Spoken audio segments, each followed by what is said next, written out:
وهتستلمها مني بره المينا في مصر خالصه مخلصه. تويوتا كرولا موديل 2023 الفئه الثانيه زي اللي بتنزل عندنا في مصر. تعال اقول لك العربيه فيها ايه.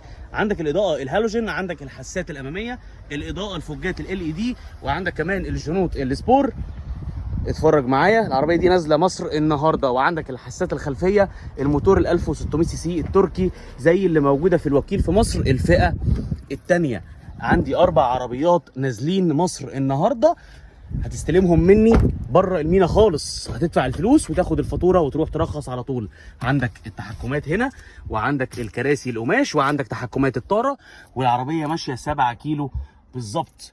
وعندك نظام الثبات الالكتروني والسبورت مود والتكييف الديجيتال. وادي العربيه من جوه، وعندك كمان نظام مراقب الضغط الكاوتش.